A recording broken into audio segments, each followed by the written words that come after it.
Good day. For those of you that don't know us, we're the instructional staff for EC 150, professors here in Patel and Werner Dietl and Douglas Harder. In this topic, we're going to have a tutorial for writing functions.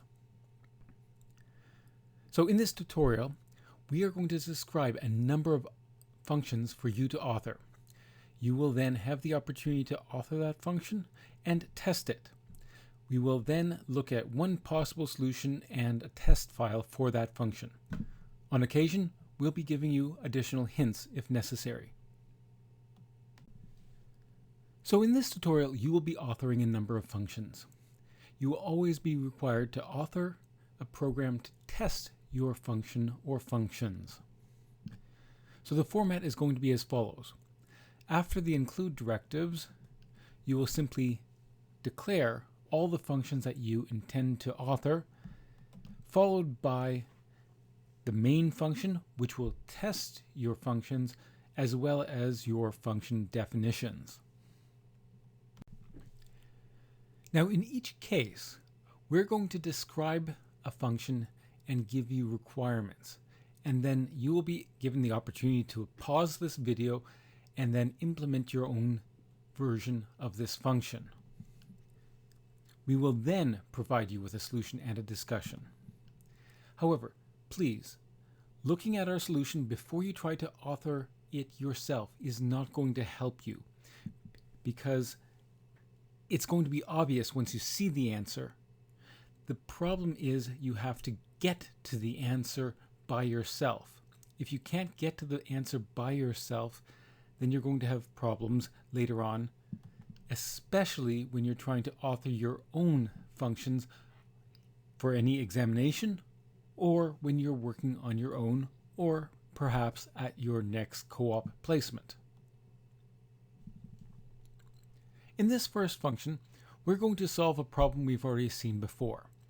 Suppose we require the user to enter a positive integer. Previously, we did this by asking the user for an integer, and if that integer was not positive, then we asked the user again to enter a positive integer, and we continued to do so until the user satisfied our requirements for the input. We will do the same thing here. However, now we will do this in a function. Please author a function that takes two arguments. The first is a string that will be displayed to the user, prompting the user to enter a value, and an integer lower bound. The function will repeatedly query the user by printing the string and then retrieving a value from the console input until the user has entered a number greater than or equal to the requisite lower bound. When the user has entered such a number, that value is returned. The function declaration will be as follows. The function will return an int. The name of the function is getValue no less than. The first parameter is text and it is of type string. The second parameter is lower bound and is of type int. Now, you don't have to worry about the string. You're just going to print it to the screen. So you're just going to use cout left shift text. However, you do need to include the string library.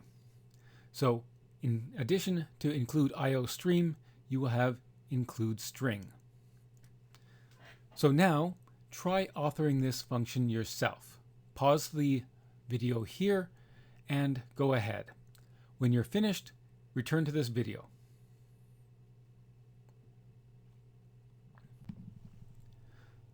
All right, hopefully you had a chance to try authoring a solution to this.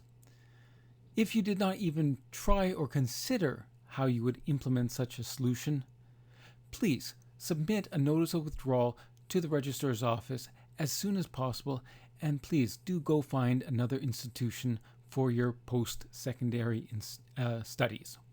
However, assuming you did indeed try to author this, here's my solution. First, I'm going to start with an infinite loop. while true, will always continue to loop forever. Inside the body of this infinite loop, I will declare value to be of type int. I will print to the screen the text, and then I will query the console input to give me the value entered by the user. If the value is greater than or equal to the lower bound, we return that value. If the value was less than the lower bound, the loop will simply repeat another time. Here's my test. At the top, we have the two include statements, include iostream and string. We have the two function declarations, and then we have the main function that will test this implementation. Now, first, I declare n to be a local variable, and it is initialized by whatever is returned by this call to get value no less than, in which case I'm asking for the user to enter a positive integer. The lower bound is 1, and this function will continue to loop until the user has entered a value greater than or equal to 1. When this function returns, the local variable n will be initialized with that returned value, and then we will print that out. The user entered whatever value they did. Next, I'm going to call the same function. However, because n has already been declared to be a local variable, we will simply assign the value returned by this function call to that local variable. In this case, however, we will query the user for a non-negative integer, so greater than or equal to 0. Of course, when we run this test, we would first give it a value like -5, then -2, and then perhaps 0 or a positive number. And then again, we would indicate that the user entered that specific number. Same thing here, we run it again, except now we're asking the user to enter an integer greater than 100. And so therefore the lower bound is 101. And again, when we run this to test it, we might give it a value like 99, -79, and then finally a value like 2037.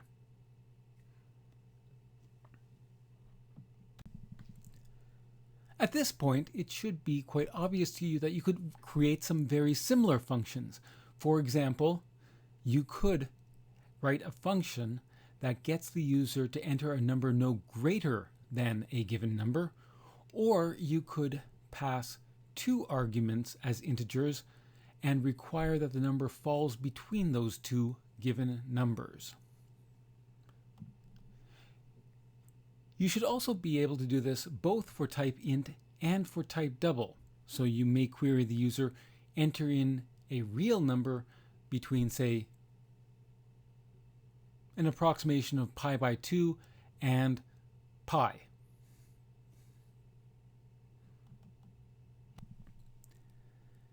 In this next case, you're going to author a function that calculates the binomial coefficients. That is, you're going to author a function that takes 2 arguments, 2 integers, n and k, and you will calculate n choose k. That is, the number of ways of choosing k items from n unique items. If n is less than 0, you will return 0. If k is less than 0 or k is greater than n, you will again return 0. I cannot choose 17 unique items from a collection of 12. Otherwise, I will return the definition of n choose k, which is n factorial over k factorial over n minus k factorial. Your function declaration will be as follows. The binomial function will return an int, and it has 2 parameters, n and k, both of type int. So, pause this video and go and try to author this function. Alright, here's my solution. I realized that I'm calculating the factorial 3 times. So rather than writing a binomial function that calculates 3 different factorials with 3 different for loops, I authored a separate function called factorial that calculates n factorial. This function here returns 0 if n is less than 0, otherwise it calculates n factorial. I can now test this function separately and then use it. So when I author the function binomial, I'm simply returning n factorial divided by k factorial divided by n minus k factorial. In this course, you can always write an additional function to solve an intermediate problem. Here we have a test.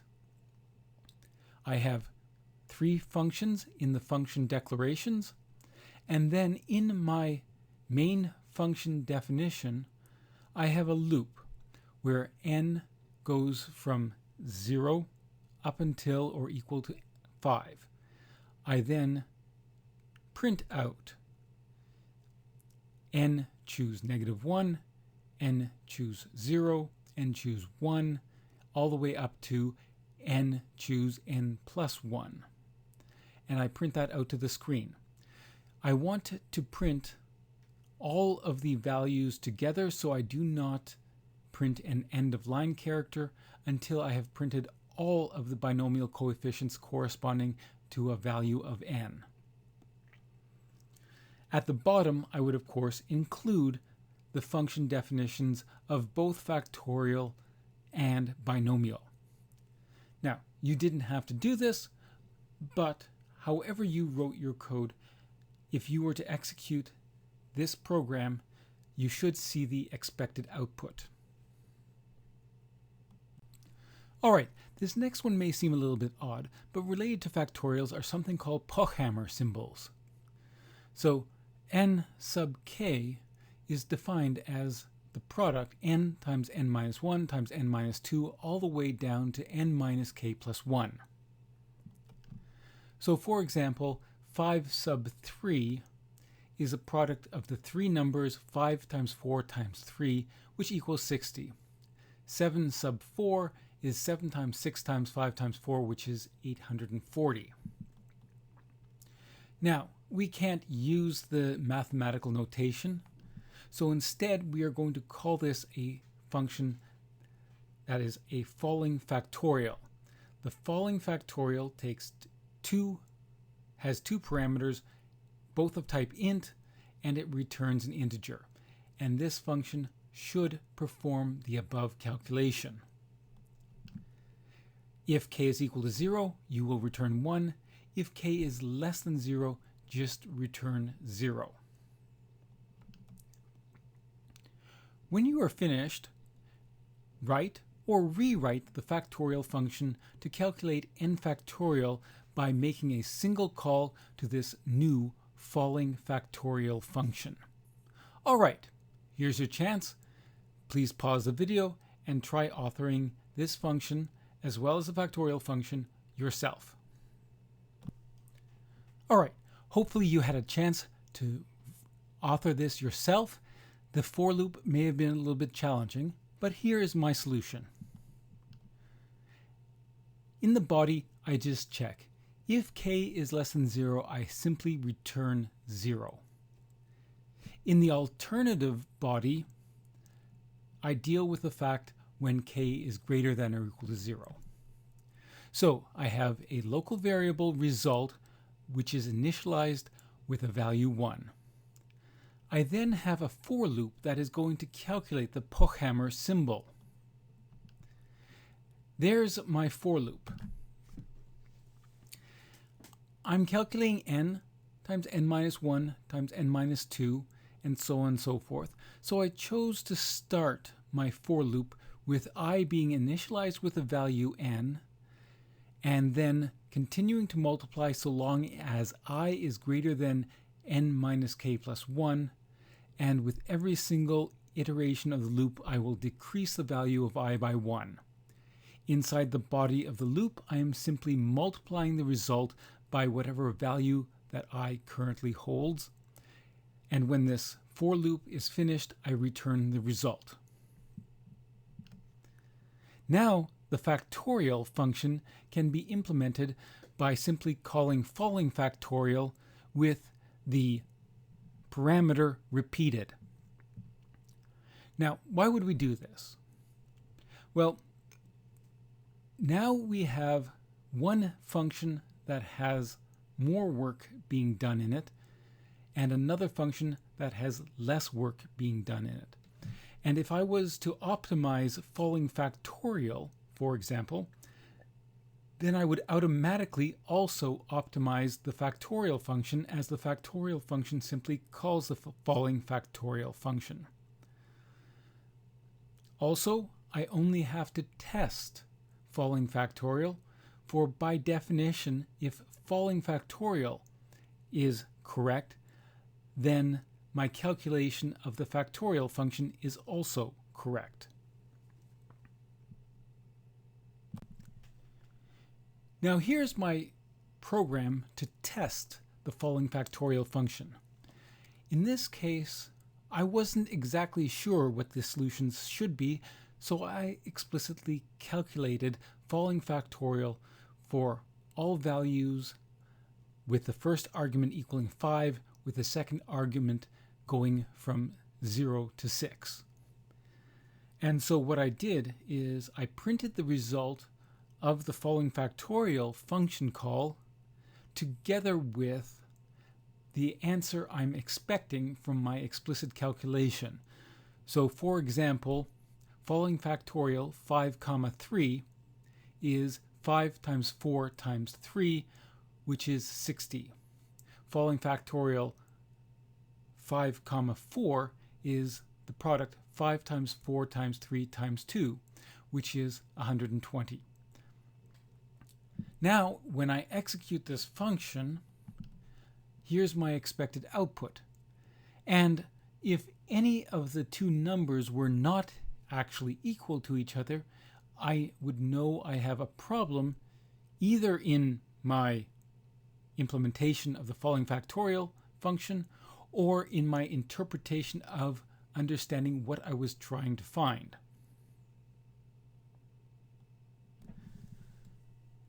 Now, some of you in authoring the function to calculate the binomial coefficients may have already been a little more clever than what we showed in the previous few slides.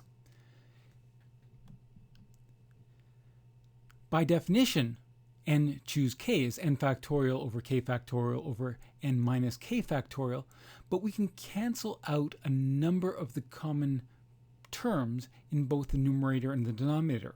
So the ratio here simplifies to the expression on the right-hand side, and you will notice that the numerator looks a lot like a Pochhammer symbol.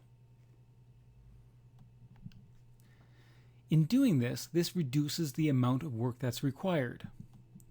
For example, if we were to calculate the binomial with 10 and 4 as arguments, that is 10 choose 4, we would previously had to have calculated 10 factorial, 4 factorial, and 6 factorial. However, we can cancel out the 6 factorial in both the numerator and the denominator, and instead we could do a lot less work by simply calculating 10 times 9 times 8 times 7 over 4 times 3 times 2 times 1. So here is your next challenge. We have authored a Pochhammer symbol. Now use the falling factorial function to implement the binomial function together with the factorial function. Pause the video here, try it out, and come back when you're finished.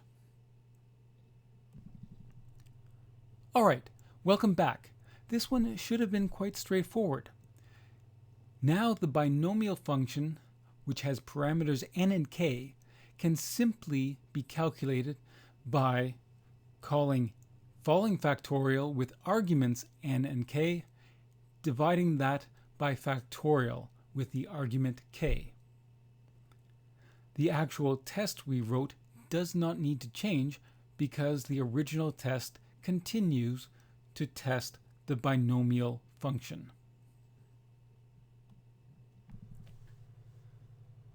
We're now going to make one final change to our binomial function.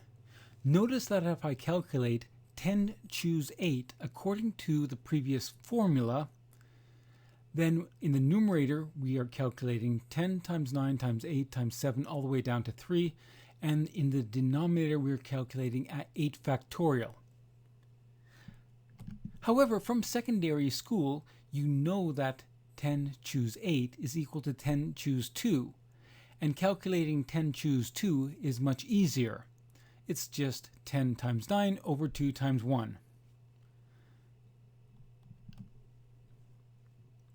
As you may guess, the second is a lot easier to calculate. So, your next challenge is to implement this to make the arguments you are passing to following factorial and to factorial as small as possible, thereby speeding up your code. So once again, pause the video and go and try this yourself.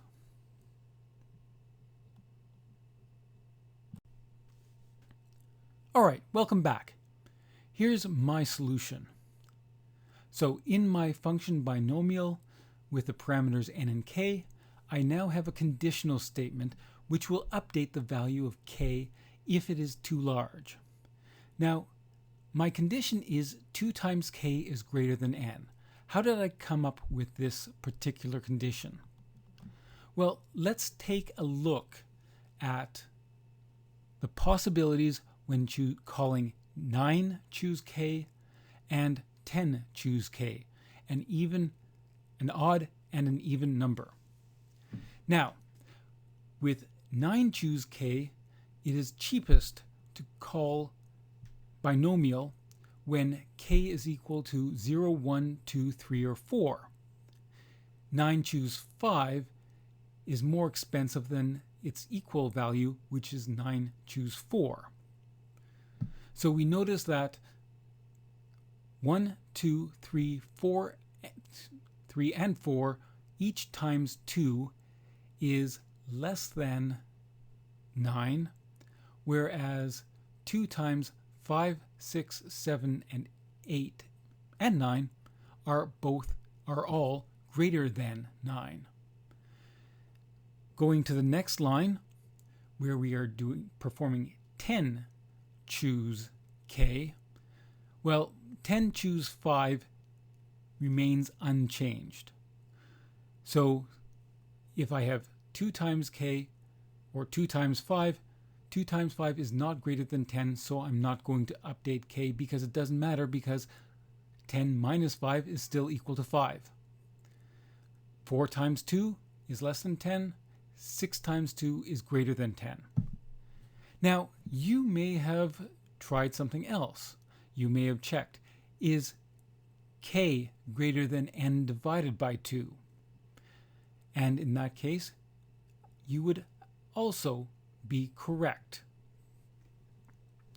In either case, if k is too large, we replace or we assign k the value n minus k, and then we call our following factorial function with the new value of k divided by k factorial.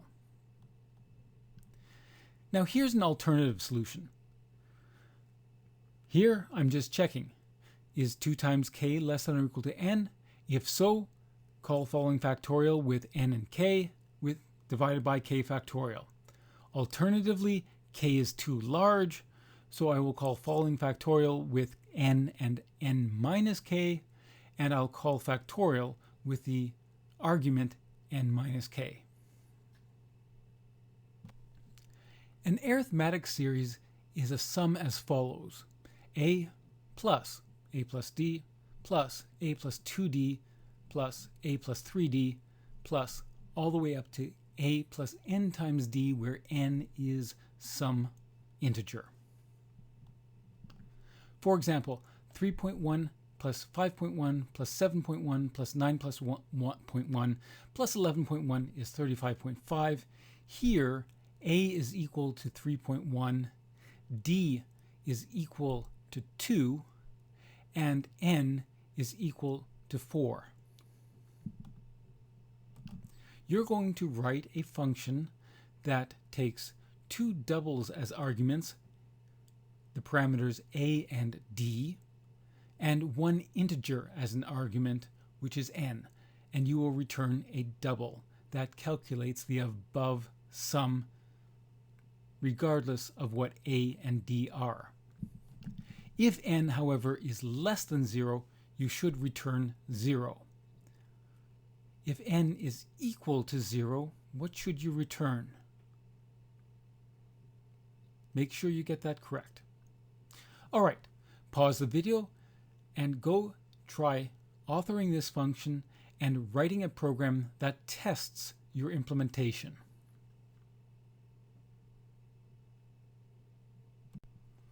All right, welcome back. Hopefully you had some fun with that. And here is my implementation.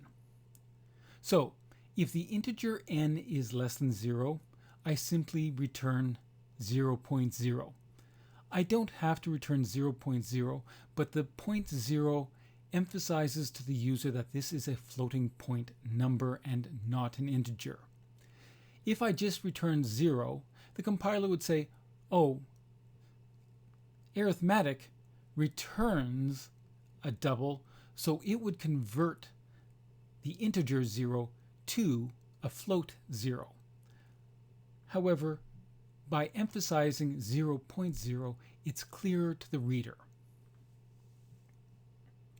Now, here in the alternative body, we have a sum that is initially 0, and then I let k vary between 0 and n inclusive, and each time I just add to sum a plus k times d, and once the for loop has finished executing, I just return that sum. Here's my test for the arithmetic function. What I've done here is I have explicitly calculated the values of the arithmetic sum when a is equal to 1.5, d is equal to 0.8, and n is equal to 6, in which case this is equal to 27.3. D does not have to be positive. In fact, neither does A. So the second one calculates 7.8 plus 6.6 plus 5.4 plus 4.2 plus 3 plus 1.8 and so on and so forth for 11 terms.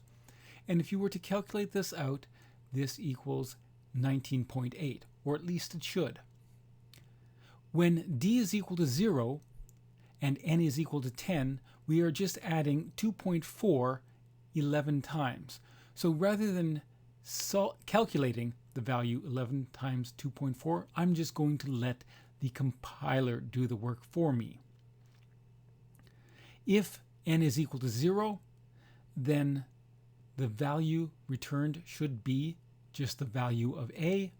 So if I call n is equal to, call it with n equaling 0, and the first argument is equal to 2.4, then that had better be 2.4.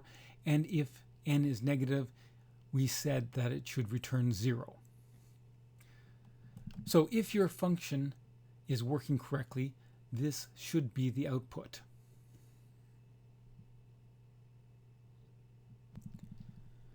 All right, now let's go back to that arithmetic series and make a small modification. Notice that the arithmetic series that we saw previously can simply be written as a plus 0 times d plus a plus 1 times d plus a plus 2 times d, and so on and so forth. Notice that this is just adding a n plus 1 times, and then from the balance I can factor out a d, So I'm calculating d times 0 plus 1 plus 2 plus 3 all the way up to n. This makes life a lot easier because if you remember from secondary school, the sum 0 plus 1 plus 2 plus 3 plus all the way up to n is simply equal to n times n plus 1 over 2. So for example, 0 plus 1 plus 2 plus 3 plus 4 plus 5 is just 5 times 6 over 2, which is equal to 15. Therefore, we can simplify the arithmetic sum by simply replacing that long sum with n times n plus 1 all over 2. Your next challenge is to fix your arithmetic problem so that it uses this formula as opposed to your for loop, which you probably just wrote. Of course, if you were smart enough the first time round to use this formula, congratulations. However, in that case, you can just skip to the next topic.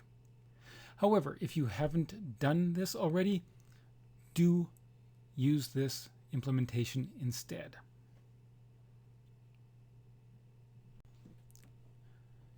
Welcome back. Here's my solution. If n is less than 0, then I'm just going to return 0.0. Otherwise, I will return a times n plus 1 plus d times n plus 1 all over 2. Now, here's something that you should check to make sure it works, because n is an integer, n plus 1 is an integer, and therefore dividing this by 2 will be an integer over an integer. You will recall that 7 divided by 2 in C++ is 3, not 3.5. So if you perform integer division, you get a truncation of the division. All right, but in this case we're still okay, because if n is even and n plus 1 is therefore odd, even times odd is even, and so I'm guaranteed that I can divide that by 2. Similarly, if n is odd, n plus 1 must be even, so an odd times an even number is still even, and therefore I can guarantee that I can divide it exactly by 2. Now notice that both the first and second term contain a common factor of n plus 1. Why would the following means of factoring out an n plus 1 be incorrect? Take a look at this code and try to figure out why this may cause an error. All right, hopefully you've paused. What's happening here is by factoring out the n plus 1, I've left the division of n divided by 2 as an integer operation. Now, if n is an odd number, like 7, n divided by 2 will not evaluate to 3.5, but rather it will be truncated to the value 3. This will give a wrong answer. If you wanted to do this correctly, you could divide n by 2.0, in which case the compiler will say, oh, I am dividing an integer by a float, therefore the integer will be converted into a float before the division is made. Alternatively, I could perform it by calculating d times n, dividing the entire result by 2. This also works because d is a float, n is an integer, and so the compiler will convert n into a float and then perform the floating point computation of d times n. At that point, the compiler says, I have a float in the numerator, I'm dividing it by the integer 2, so it will also convert the 2 into a floating point number, and consequently, we will also get the correct value. All right, we've just completed the arithmetic series. The geometric series is defined as a plus a times r plus a times r squared plus a times r cubed, adding all the way up to a times r to the n, where n is some positive integer. You're going to implement this as a function. The geometric function will have three parameters, a, r, and an integer n. It will return a double. Now, I'm not going to give you this formula. Instead, I expect you to go online and find the value, or find what this formula for this geometric series is. I will give you a hint, however. You will have to include the CMath library and use the POW function. So, at the top of your program, be sure to define this particular identifier and include the CMath library. As before, if n is less than 0, just return 0. Alright, now pause this video and go off and try to find an appropriate formula for the geometric series and implement that formula in C++.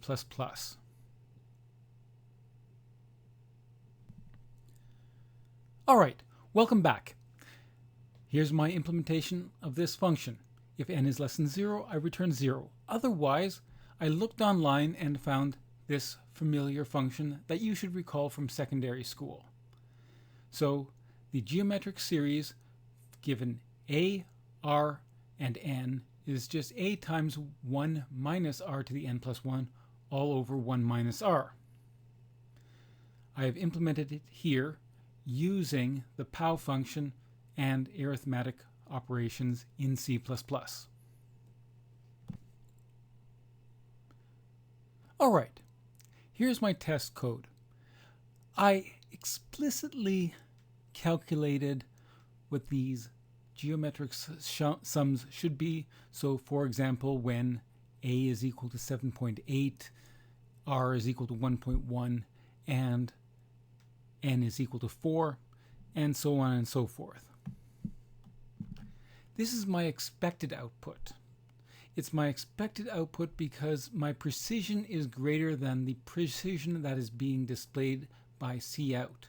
However, you're welcome to look online and see how you can set the precision for Cout by yourself to display more significant digits.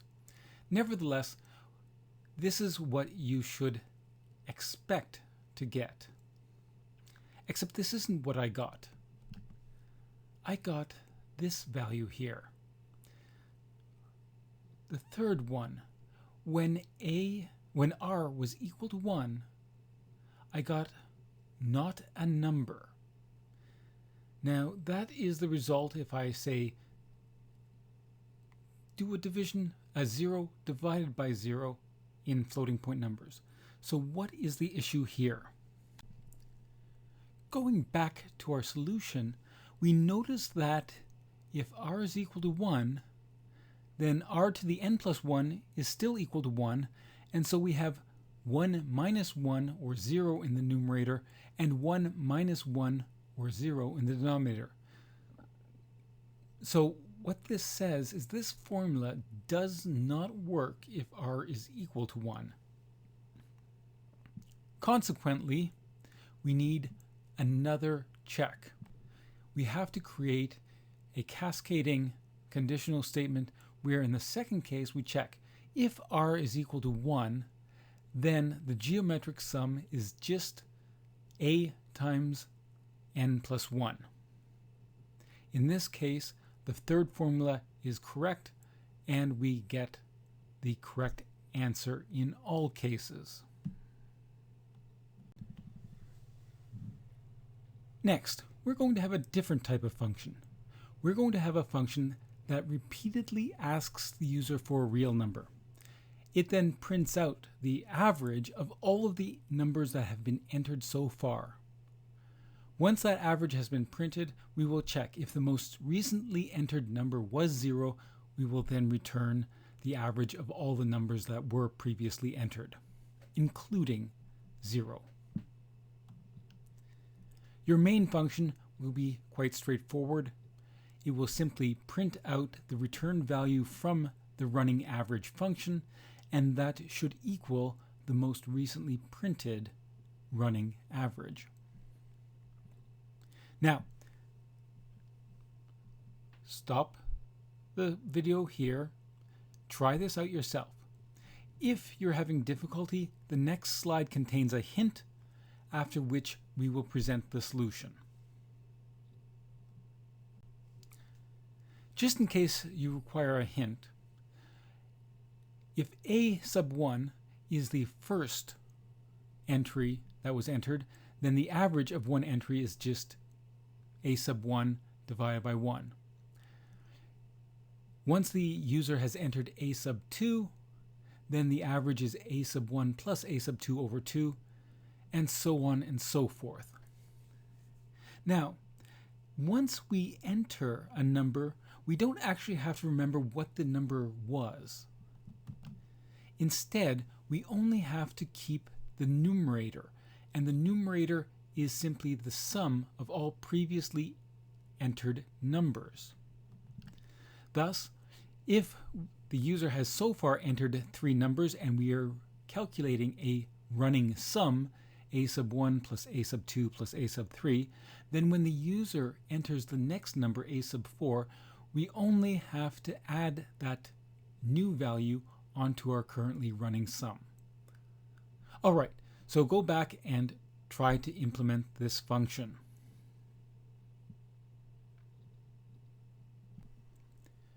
All right, welcome back.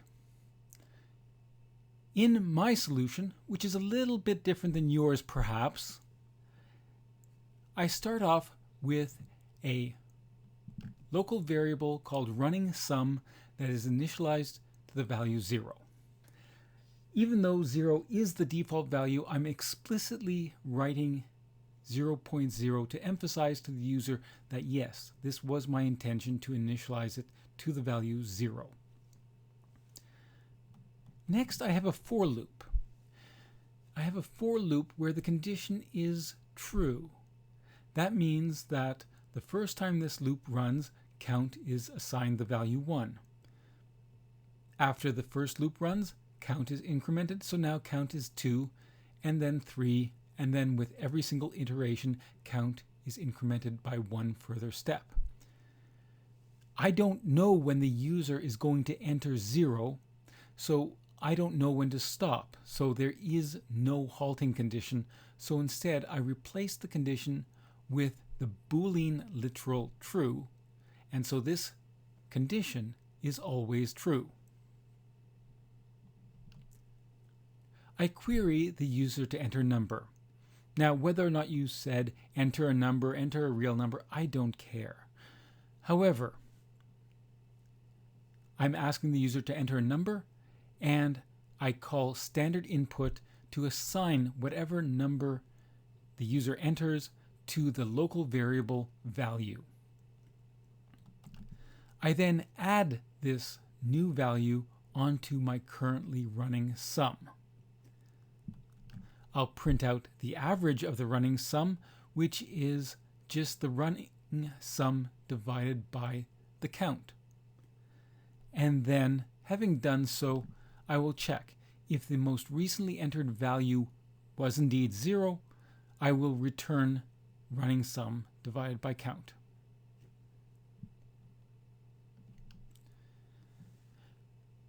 Now, if you run the program, you can just enter values and make sure that the value printed out is currently the running sum of all previously entered values.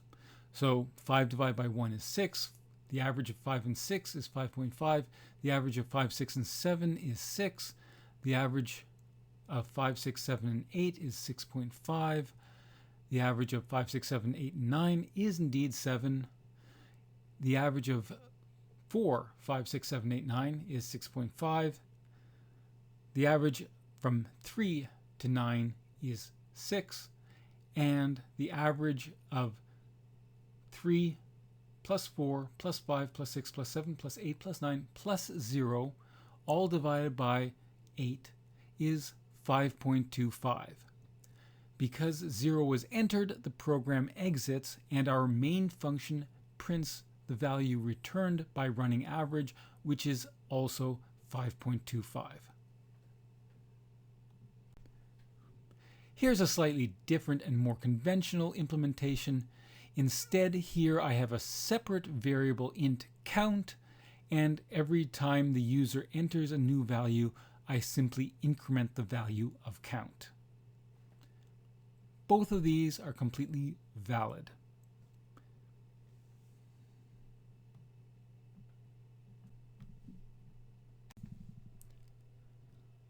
All right, welcome back. This one should be reasonably straightforward. Here, I just have the function is even, its parameter is n.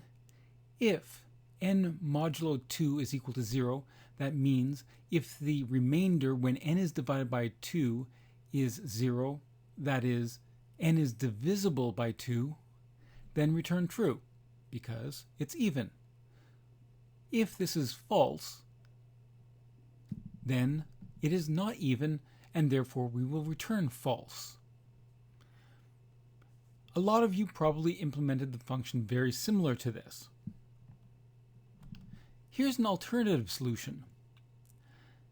The query, or the condition, n mod 2 equaling 0, that itself does actually evaluate to either true or false.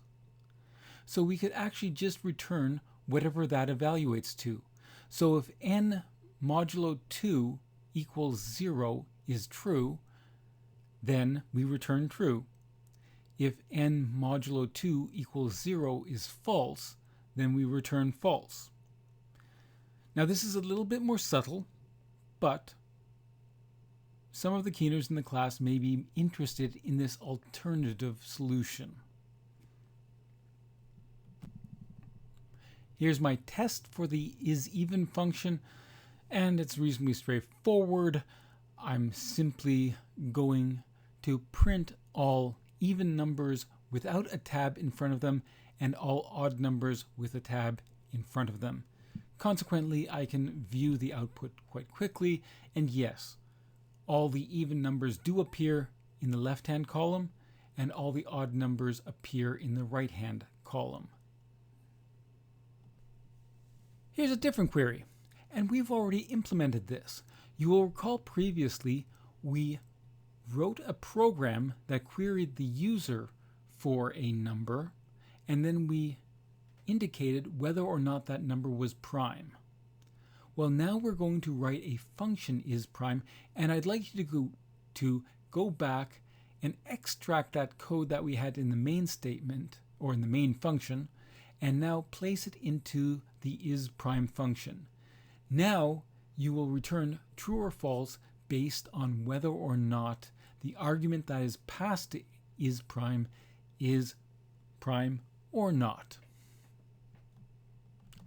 If n is less than 2, simply return false. All right, pause the tape, go back, take a look at the previous slides, and try to implement the isPrime function. All right, welcome back. Here's my solution to authoring the isPrime function based on our previous programs. I first check if the argument that was passed is equal to 2, then that must therefore be prime, and I will return true. Next, I check, is n less than or equal to 1, or is n even? In that case, we're guaranteed n is not prime, and therefore I will return false. Note, in the special case where n was even and equal to 2, we would have already returned true in the first consequent block. Thus, I'm left to check any other odd number greater than or equal to 2, which is any odd number greater than or equal to 3. So what I will do is I will have a for loop that starts with k initialized with a value of 3, and I will check in the body if n is divisible by k. That is, if the remainder when n is divided by k is equal to 0.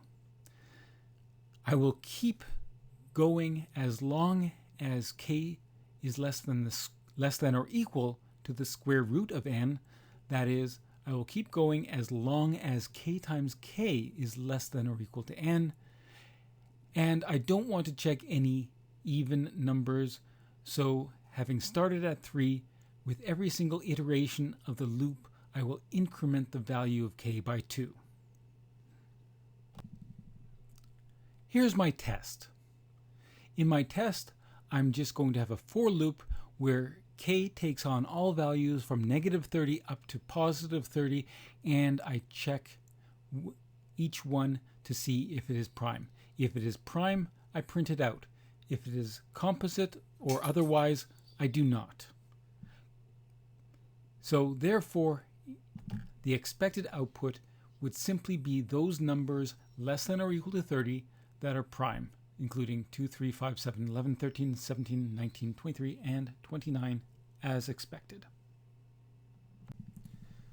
All right, for this last function, you're going to write a function that takes a single integer as an argument and then prints that number, a pipe, a vertical bar, and a mirror reflection of that number.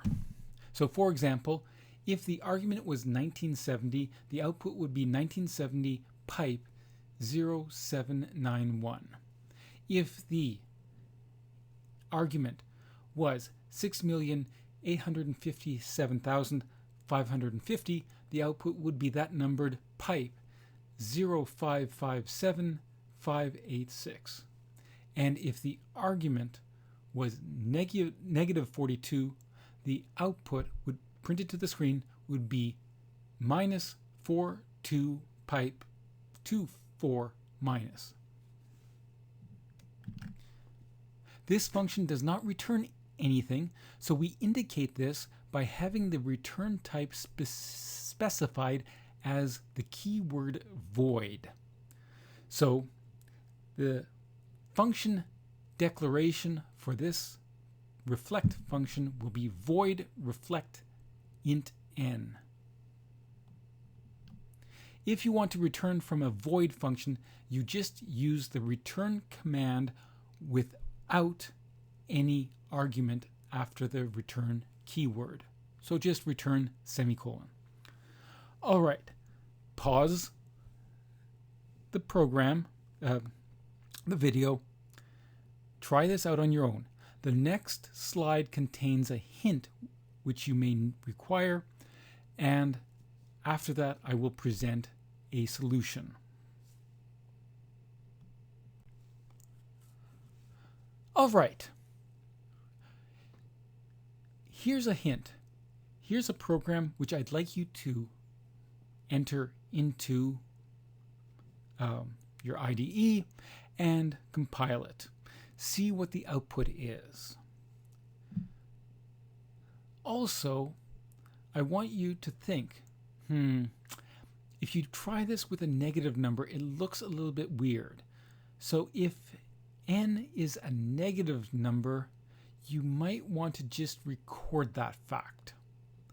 All right, so try compiling this, taking a look at the output, and then consider how you should approach this problem. Welcome back. Here's my solution. You will notice that the very first thing I do is I check if n is equal to 0. This is because my code did not actually work when n was equal to 0. So rather than trying to deal with it as a special case somewhere else, I'm just going to check. If n is equal to 0, I'm just going to print out 0 pipe 0 and I'm done. So I print it out and I issue the return command. For the balance of this program, or this function, therefore I'm guaranteed that n is not equal to 0. So the next command, if n is not equal to 0, I issue is just to print out n followed by a pipe. Now, it's too annoying to deal with negative values of n, so I'm going to have a Boolean variable is negative initialized to false. However, if n is less than 0, that is, if n is negative, I will set n to be the absolute value of n and set is negative to the value true.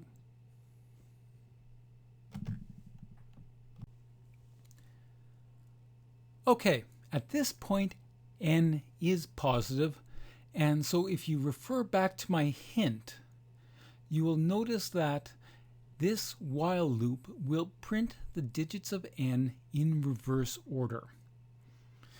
So it's up to you to deduce why this does indeed print the digits of n in reverse order. Having printed the digits of n in reverse order, I will then check. If the number was originally negative, I will now print a minus sign, and then I have to print an end-of-line character having printed the number, a pipe, and its reflection. I conclude by just issuing a return statement. It's not really necessary, but I'm just being clean here. Here is a program that tests this function. I have a for loop that starts with k having the value negative 5,135. I keep going as long as k is less than positive 10,000, and every single time I just increment k by 733. Why? I just pick these numbers. And so now we see lots of various cases in the expected output, and in every single case, the number is indeed printed together with its reflection.